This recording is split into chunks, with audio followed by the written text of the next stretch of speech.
rocher, la lumière est mon sauveur. Je ne crains rien. Il est mon rempart et mon ferme soutien. De qui pourrais-je avoir peur? Shalom. Nous avons aujourd'hui la croquette biblique numéro 80, tirée de Job au chapitre 9, du verset 14 jusqu'au verset 21. Nous n'allons pas lire tout le bloc.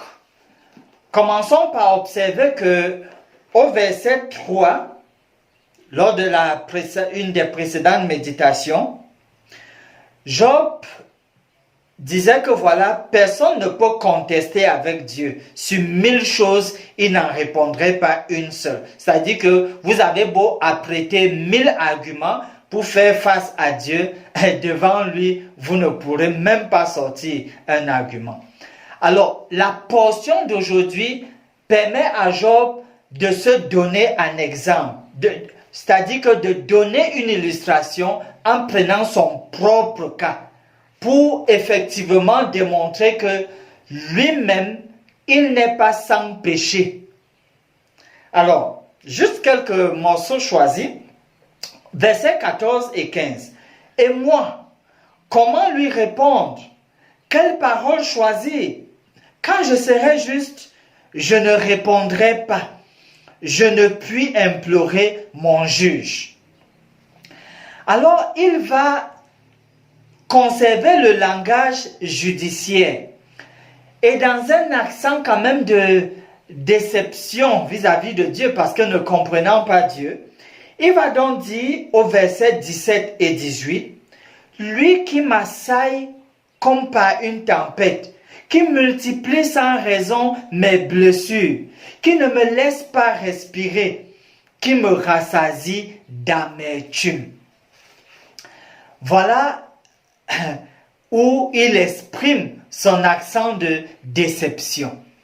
Et ici donc, il va de nouveau déclarer l'espoir qu'il voudrait chercher à obtenir justice.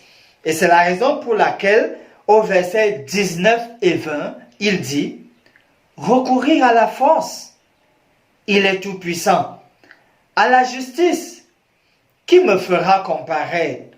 Suis-je juste? Ma bouche me condamnera. Suis-je innocent?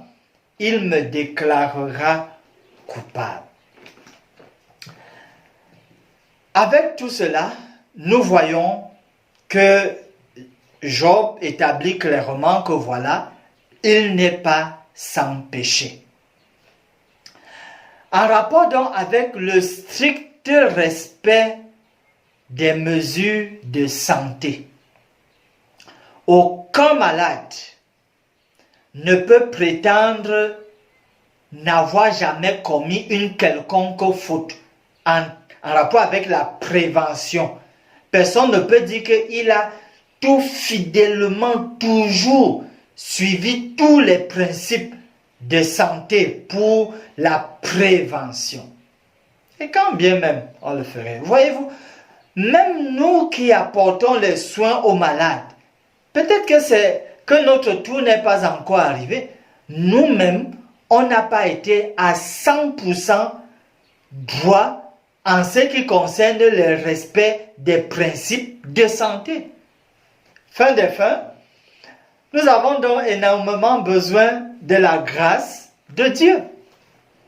De la grâce de Dieu pour nous conduire.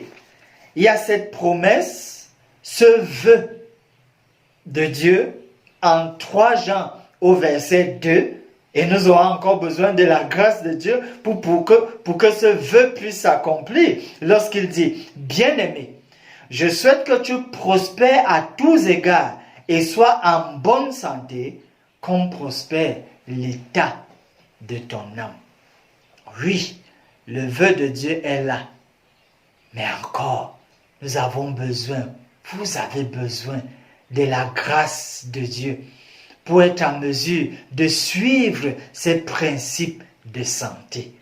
Le besoin criard de la grâce de Dieu pour nous conduire. Nous nous appuyons donc sur cette grâce aussi pour votre rétablissement. Tenez bon, nous comptons sur Dieu.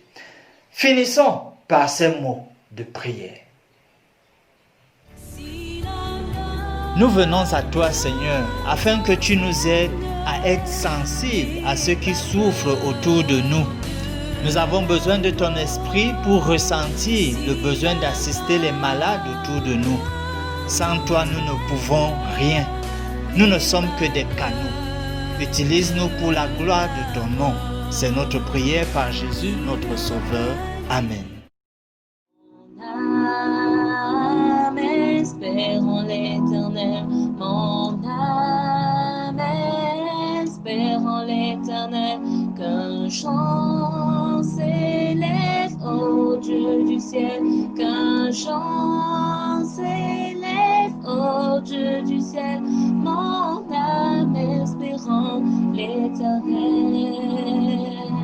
Mon âme espère en l'Éternel.